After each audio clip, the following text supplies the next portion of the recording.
వీక్షకులకు నా యొక్క వందనాలు తెలియజేసుకుంటున్నానండి. ప్రభు యొక్క కృప కరుణ మనందరి మీద ఉండవాలని నేను రోజు ప్రార్థిస్తున్నాను. మీరు కూడా నా కోసం, మన ఛానల్ కోసం ప్రార్థించండి. అలాగే ఇప్పుడు మనం చెప్పుకోబోయేటువంటి ఒక కంటెంట్ వచ్చి చాలా యూస్ఫుల్గాను, మనకు అది ఒక మంచి జ్ఞానమును, సామాజికమైనటువంటి ఆధ్యాత్మికమైనటువంటి జ్ఞానమును ఇచ్చేటువంటి కంటెంట్.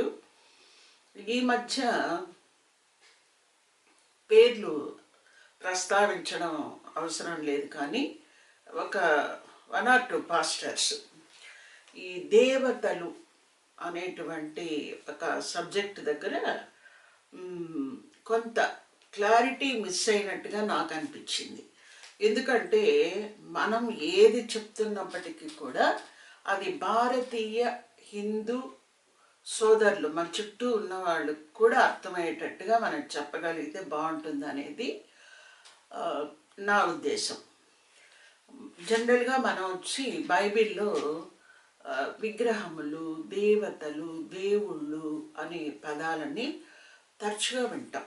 అది ఓల్డ్ టెస్టిమెంట్లో, న్యూ టెస్టిమెంట్లో కూడా వింటూ ఉంటాం.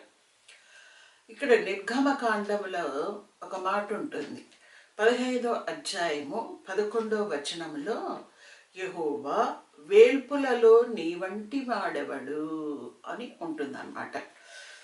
అలాగే కొరింథీ 1:8వ అధ్యాయము 5, 6 వచనాలను మనం చూస్తే దేవతలు అనబడిన వారు, ప్రభువులు అనబడిన వారు అనేకులున్నారు అని చెప్తూ చివరిలో 6th సెంటెన్స్ చివరి భాగంలో మనకు ప్రభువు ఒకడే, ఆయనే యేసుక్రీస్తు, ఆయన ద్వారా సమస్తమును కలిగెను, మనము ఆయన ద్వారా కలిగిన వారము అని చెప్పబడుతుంది.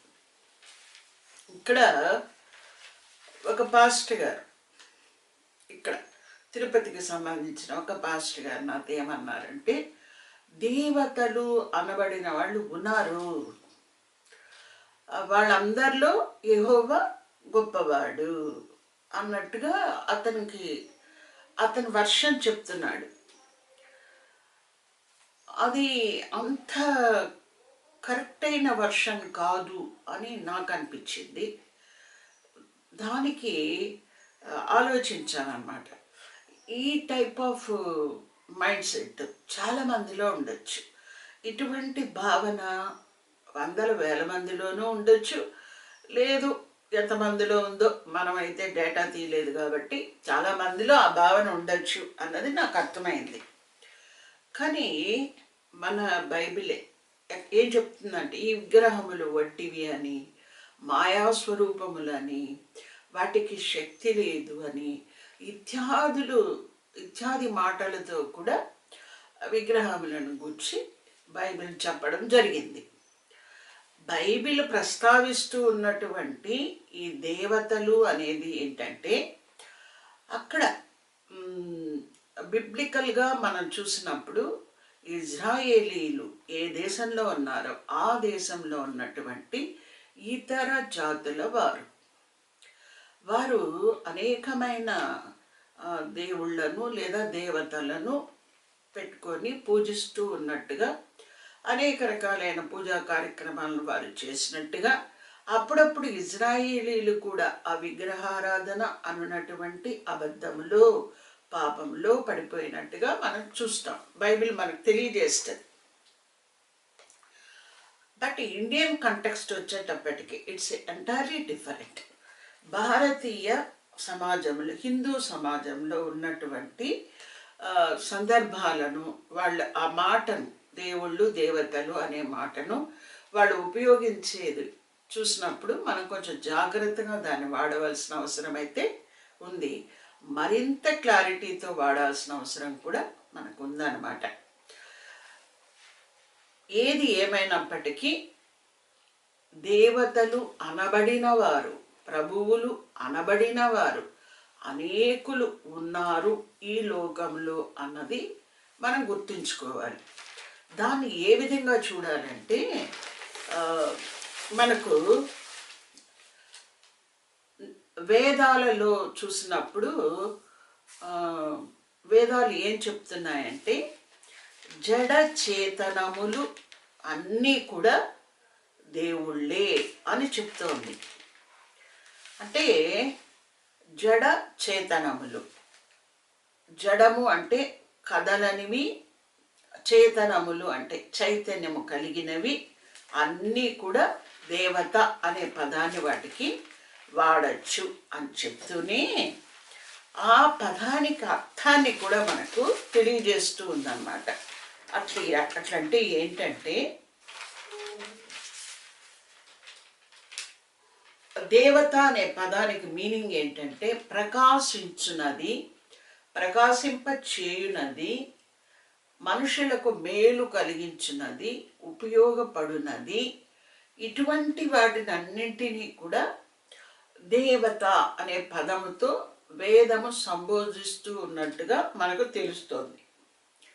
జ్ఞానము, ప్రకాశము, శాంతి, ఆనందము, సుఖము ఇవన్నీ ఇచ్చేటువంటి సకల జడ చేతన పదార్థములన్నిటినీ కూడా దేవత అనే పదం వచ్చి భారతీయ హిందూ సమాజము వాడుతున్నట్టుగా మనకు అర్థమవుతుంది. ఇక్కడ నేను కొన్ని ఎగ్జాంపుల్స్ చెప్పదలుచుకున్నాను. హిందూ బ్యాక్గ్రౌండ్ నుంచి క్రైస్తవంలోకి వచ్చినటువంటి కుటుంబాలు ఒకసారి నెమరు వేసుకుంటే, రికలెక్ట్ చేసుకుంటే పెద్దవాళ్ళు ఏం చెప్పేవాళ్ళంటే చీపుర్ని కూడా కాలుతో, కాలు చీపురికి తగలకూడదు, చేట కావచ్చు, ఇతరత్ర ఇన్స్ట్రుమెంట్స్ కావచ్చు, పొయ్యి కావచ్చు, మండుతూ ఉన్న కొరివి కావచ్చు, వీటికి కాళ్ళని తగిలించకూడదు అని చెప్తారనమాట. ఒకవేళ పొరపాటున కాలు తగిలినా వెంటనే దానికి అలా దండం పెట్టుకోమని చెప్తారు. అది చిన్నప్పుడు మనకు అర్థం కాకపోవచ్చు, కానీ ఇప్పుడు ఏమర్థం అవుతుందంటే వాటన్నింటినీ కూడా దైవముతో సమానముగా వీళ్ళు మన భారతీయ హిందూ సంస్కృతిలో చూడడం జరుగుతూ ఉన్నదన్న విషయాన్ని మనం గ్రహించవలసి వస్తుంది. అలాగే ఎందుకు ఇట్లా అన్నింటిలో దేవుణ్ణి, అన్నీ దేవుడితో పోల్చటం, అన్నీ దేవుడుగానే భావించటం, దేవుణ్ణి అనడం ఎలా సాధ్యం? ఇది సరైనదేనా అని మనం ఆలోచిస్తే భారతీయ హిందూ సమాజము లేదా వైదిక సమాజము లేదా సనాతన ధర్మము ఏం చేస్తోందంటే ప్యాంథిస్టిక్ పాలిథియిజాన్ని అనుసరిస్తూ ఉంది. అంటే ప్యాంథిజం అంటే సర్వాత్మవాదం. అంటే అన్నింటిలో దేవుడు ఉంటాడు. చరాచర జగత్తులో జడచేతనములన్నింటిలో ఉన్న ప్రతి పదార్థంలోనూ దేవుడు ఉంటాడు అనేది ప్యాంథియిజం అన్నమాట. ప్యాంథిస్టిక్ పాలిథియిజం అంటే సర్వాత్మవాద బహుదేవతారాధన. అంటే బహుదేవతలు ఉంటారు, కానీ ఇది దేవుడు ఇది దేవుడు కాదు అని చెప్పడానికి ఉండదు. జంతువుల్ని పూజిస్తారు, వృక్షములను పూజిస్తారు, మొక్కల్ని పూజిస్తారు, మట్టిని పూజిస్తారు, నదుల్ని పూజిస్తారు, జలపాతాలని పూజిస్తారు, కొండల్ని పూజిస్తారు. అలాగే దశావతారాలంటూ మత్స్యావతారము, కూర్మావతారము, వరాహావతారము, నృసింహావతారము, తర్వాత పరశురాముడు, రాముడు, కృష్ణుడు, ఇలా అన్నింటినీ పూజించడం. అంటే నృసింహ అవతారం వరకు చూస్తే మనకు జంతువుల రూపంలోనే అవతారాలు ఉండడం అనేది మనం గమనిస్తాం. ఇక్కడ ఏంటి ఇవన్నీ? దేవతలు అనబడునవి అనేకము కలవు అనే మాట మనం గమనించాలి. ఈ ఇంట్లో వాడుకునేటువంటి వస్తువులు కావచ్చు, వాటిని కూడా దేవుడితో సమంగా ఎంచడం అనేది జరుగుతోంది. ఇది దేని వల్ల అంటే బికాస్ ఆఫ్ ప్యాంథిస్టిక్ పాలిథియిజం వల్ల ఇదంతా జరుగుతుంది అన్నమాట. ఇంకొన్ని కొంచెం మనం సమాజాన్ని పరిశీలించినప్పుడు జనరల్గా మనకి ఏం చెప్తూ ఉంటారంటే, స్త్రీకి అంటే పెళ్ళైన స్త్రీకి భర్తే దైవము అంటుంటారు. అంటే ఆమెకి వేరే పూజ గదొద్దు, వేరే దేవుళ్ళొద్దు, వేరే పూజలొద్దు, వ్రతాలొద్దు, నోములొద్దు, వేరే పండగలొద్దు అని కాదు దాని ఉద్దేశం. భర్తని దేవుని వలె నువ్వు గౌరవించాలి, అంత మర్యాదగా చూసుకోవాలి అని. ఈ మాట వెర్రి తలలు వేసి ఏమైపోయిందంటే, ఆ భర్త కాళ్ళు కడగడము, ఆ కాళ్ళకి పసుపు రాసి కుంకుమ పెట్టి పూలేసి పూజ చేయటము, ఆ తర్వాత ఆ నీళ్లు తీసుకొని తల మీద చల్లుకోవటము, ఇలాంటి స్థితికి వెళ్ళిపోయి దీనికి మనవాళ్ళు పెద్ద పెద్ద కథలే సృష్టించేశారు. సతీ అరుంధతి, సతీ సావిత్రి, సతీ నర్మద, సతీ అహల్య, సతీ అనసూయ, వీళ్ళందరి పేర్లు మనం ఇంకా చాలా ఉంటాయి ఇట్లాంటి పేర్లు. వీళ్ళకి ఏమని చెప్తుందంటే, భారతీయ హిందూ సంస్కృతిలో ఉన్న సాహిత్యం ఏమని చెప్తుందంటే, ఈ భర్తని దైవంగా పూజించేటువంటి స్త్రీలకి చెప్పలేనంత శక్తి ఉంటుంది. దేవుళ్ళు కూడా శక్తిని తట్టుకోలేరు. వాళ్ళు సూర్యచంద్రాదుల్ని ఆపేయగలరు. అట్లాగే సృష్టిని వాళ్ళు ఆపేయగలరు, సృష్టికర్తల్ని ప్రశ్నించగలరు, ఇలా చెప్తుందన్నమాట. దీన్ని ఎలా అర్థం చేసుకోవాలో, దీన్ని ఏం చేయాలో, అది మరి దీంట్లో ఎంత నిజం ఉందో అది మనం ఏం చేయలేము. అట్లాగే భర్తకి ఏంటంటే, వంట చేయంగానే భర్తకు పెట్టాలన్నమాట. అంటే ఈమె తినకూడదు, ముందు భర్తకు పెట్టాలి. అది ఎందుకు వచ్చింది? దేవుడికి ఏం చేస్తాము, పండగలు అవి చేసేటప్పుడు హిందూ సమాజంలో పదార్థాలన్నీ తయారు చేసి వాటి ఇంగిరి చేయకుండా తీసుకెళ్ళి ముందు దేవుడికి నివేదిస్తాము. తర్వాత అందరం ఆ ప్రసాదాన్ని కుటుంబంలో వాళ్ళందరూ తీసుకుంటారు. ఇక్కడ కూడా భర్తకు కూడా అన్నమాట, వంట అయిన తర్వాత ఈమె ఎంగిలి పడకుండా అతనికి పెట్టి అతని తిన్న తర్వాత ఆ పళ్ళెంలో తినాలి. ఇదంతా కూడా ఆ భక్తే దైవము అనే పదాన్ని వక్రీకరించడం వల్ల వచ్చినటువంటి సమస్యగా మనం చూడొచ్చు. ఇది వాస్తవము, యథార్థతకి అస్సలు ఏమాత్రం దగ్గరగా ఉండదు.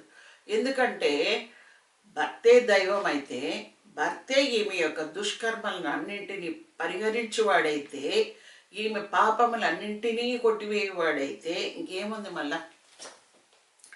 అట్లాగే మనం భారతీయ హిందూ సమాజంలో అనేకమైన వాటిని దేవుళ్ళుగా భావించడం, దేవుళ్ళుగా చెప్పడం మనం చూస్తాం. తల్లి, తండ్రి, గురువు దైవంతో సమానము అని చెప్తాం. అలాగే ఆవుని, గోవును కూడా దైవము, దేవత అంటారనమాట. వైద్యుడిని కూడా దేవుడు అంటారు. స్వామీజీలని, బాబాలను అయితే దైవాంశ సంభూతులు, దేవుళ్ళనే అంటారు. అలాగే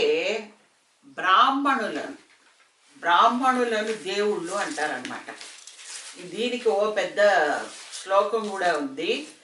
దైవాధీనం జగత్సర్వం మంత్రాధీనం తు దైవతం తన్మంత్రం బ్రహ్మణాధీనం బ్రాహ్మణో మమ దేవత. ఈ శ్లోకం వచ్చి భోజ రామాయణంలోనిది. ఈ శ్లోకానికి అర్థం ఏంటంటే, దైవాధీనం జగత్సర్వం, సమస్త జగత్తు దైవాధీనం, దేవుని అధీనంలో ఉంది, అంతవరకు బాగుంది. మంత్రాధీనం తు దైవతం, ఆ మంత్రం ఆ దైవము మంత్రానికి అధీనం అంట. తు దైవతం మంత్రాధీనం, ఆ దైవము మంత్రానికి అధీనుడంట, అంటే మంత్రానికి లోబడతాడంట. తన్మంత్రం, ఆ మంత్రం బ్రాహ్మణాధీనం, దేవుడు మంత్రానికి లోబడతాడు, మంత్రము బ్రాహ్మణుడికి లోబడుతుంది. బ్రాహ్మణో మమ దేవత, ఆ బ్రాహ్మణుడే మాకు దేవుడు. అంటే ఎంత తెగించారంటే ఈ బ్రాహ్మణ జాతి, అప్పటి వాళ్ళు లేండి, ఇప్పుడు వాళ్ళు కాదు పాపం. ఏకంగా ఈ శ్లోకం రాసేసి దేవుణ్ణి పక్కకు పెట్టేసి వీళ్ళు వచ్చి దేవుళ్ళు అయిపోయారు మానవులకి, తక్కిన వర్గాల వారికి లేదా తక్కిన వర్ణాల వారికి. చూడండి, బ్రాహ్మణుడు దేవుడు, దానికి ఒక శ్లోకం కూడా రాసేసుకున్నారు. అలాగే చనిపోయిన వాళ్ళు పితృదేవతలు అంట, యాన్సిస్ట్రల్ వర్షిప్ అంటారు. ఆ పితృదేవతలు చనిపోయిన వాళ్ళు కూడా దేవుళ్ళే. ఇంకా భర్త దేవుడితో సమానం చెప్పాను ఆల్రెడీ. జడ చేతన పదార్థములన్నీ కూడా దివ్య గుణములు కలిగినటువంటి అంటే మానవుడికి ఉపయోగపడేటువంటి జడచేతన పదార్థములన్నీ దేవతా పదవాచ్యములు. ఇప్పుడు ఆలోచించండి, తల్లి తండ్రి గురువు దైవంతో సమానము అన్నాము, గోవు దైవము అన్నాం, వైద్యుడు దైవము అన్నాం, బాపనోడు దేవుళ్ళు అన్నాం, పితృదేవతలు అన్నాం, భర్తే దైవము అన్నాం. ఇవన్నీ దేవుళ్ళు అనబడుతున్న వాళ్ళు వీళ్ళు, నిజానికి దేవుళ్ళు కారు. దాన్ని ఈ కంటెక్స్ట్ని మీరు దేవుళ్ళు అని చెప్పబడుతున్న వాటన్నిటికి కూడా మనం ఉపయోగించవచ్చు.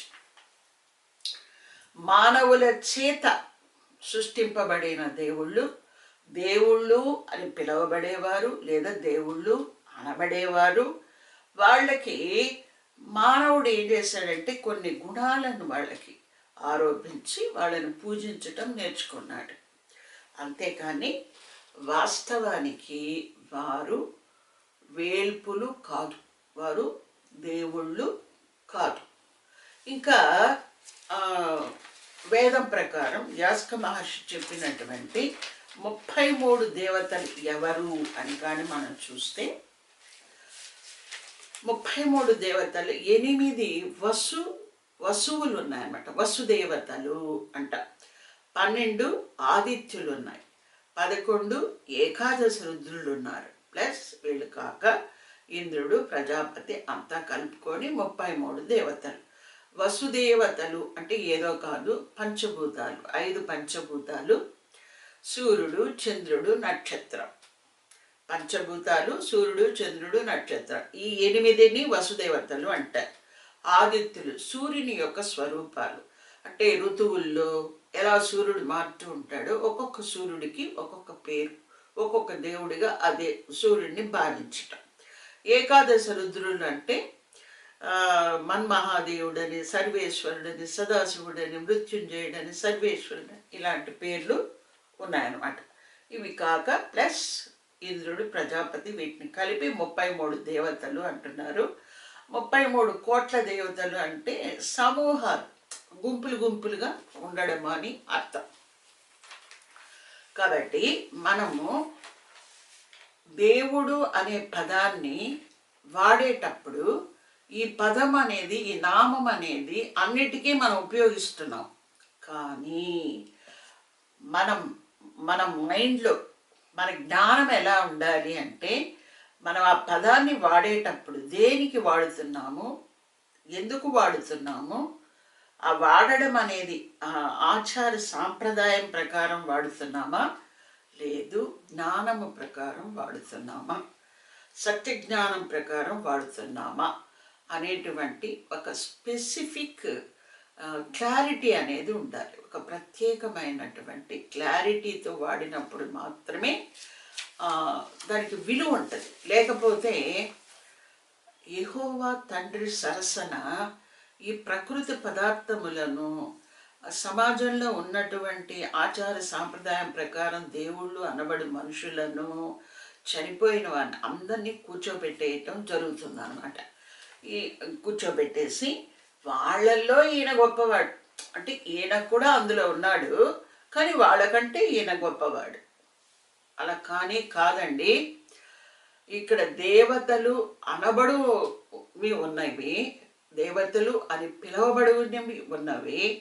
దేవతలు అని ఎందుకు పిలుస్తున్నారు, దేవతలు అని ఎందుకు అంటున్నారు అంటే అవి మానవాళికి చాలా ఉపయోగకరంగా ఉన్నాయి. మానవ జీవితంలో వాటిని గౌరవించాల్సిన అవసరం ఉంది. కాబట్టి వాటిని గౌరవించడము, బాధ్యత కలిగి ఉండడము, వాటిని బాధ్యతతో మంచిగా చూసుకోవటము అనేది ఉండాలి.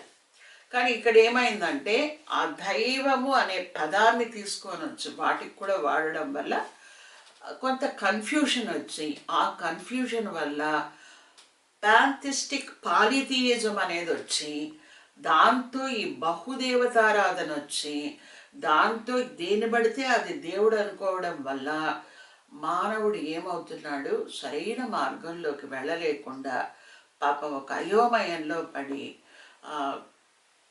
మార్గనిర్దేశము చేసుకోలేకుండా పోతున్నాడు అనమాట. గమ్యం ఎరగని ప్రయాణం అనేది ఉంటే అది మనిషికి మేలు చేస్తుందా చేయదా అనేది మీరు ఆలోచించండి. గమ్యము తెలిసినప్పుడు చాలా స్పష్టంగా ఏ ఊరు వెళ్ళాలో ఏ ప్రదేశానికి వెళ్ళాలో దానికి మనం వెళ్ళగలం. కానీ గమ్యము తెలియనప్పుడు, ఎటు పోవాలో తెలియనప్పుడు, ఆ గమ్యం ఏదో నిర్ణయమే కానప్పుడు, నిర్దేశించుకోలేనటువంటి అయోమయ పరిస్థితుల్లో ఉన్నప్పుడు వాడి జీవితంలో ఆ మార్గాన్ని వెతుక్కునే లోపలే, ఆ ప్రదేశాన్ని అన్వేషించే లోపలే వాడి జీవితం, మానవుడి యొక్క జీవితం ముగిసిపోయేటువంటి దీన పరిస్థితులు కూడా సంభవించేటువంటి అవకాశాలు చాలా ఎక్కువ. కాబట్టి మనం వచ్చి క్రైస్తవులమైనప్పటికీ లేదా భారతీయ హిందూ సమాజంలో మనం కూడా ఉన్నాం కాబట్టి చర్చికి వచ్చే వాళ్ళకి కానీ లేదా ఈ కంటెక్స్ట్లో ఈ వర్డ్ గురించి చెప్పేటప్పుడు కానీ చాలా జాగ్రత్తగా చెప్తూ భారతీయ హిందువులు, హిందూ సమాజము దైవము అని విత్ హై రెస్పెక్ట్ చాలా వాటిని గౌరవిస్తుంది. అది మంచిదే, గౌరవించడం మంచిదే. కానీ వాటిని దైవముతో సమానంగా, సృష్టికర్తతో సమానంగా, మోక్షమును ప్రసాదించినటువంటి దేవుడితో సమానంగా, తమ పాపములను పరిహరించి దేవుడితో సమానంగా ఎంచడం వల్ల జీవితం మొత్తం అయోమయంలో పడిపోయి అయోమయంలో నుంచి బయట రాకుండానే ముగిసిపోయేటటువంటి ప్రమాదం అయితే చాలా ఉంది. మీకు అర్థమైందని అనుకుంటున్నాను. కాబట్టి ఈ దేవతలు అనే పదాన్ని ఇంకా మీదట ఎప్పుడైనా మాట్లాడేటప్పుడు భారతీయ హిందూ సమాజం యొక్క కంటెక్స్ట్ని కూడా గుర్తుపెట్టుకొని వాళ్ళు దేనికి ఎందుకు వాడుతున్నారు, గౌరవము అనే పదానికి బదులుగా పూజించడము, పూజనీయము, దైవము అనే పదాన్ని వాడి ఎలా కన్ఫ్యూజన్లోకి వెళుతున్నారు అనే విషయాన్ని మనం స్పష్టీకరిస్తే బాగుంటుంది. ఇంతటితో ఈ వీడియోని నేను ముగిస్తున్నాను.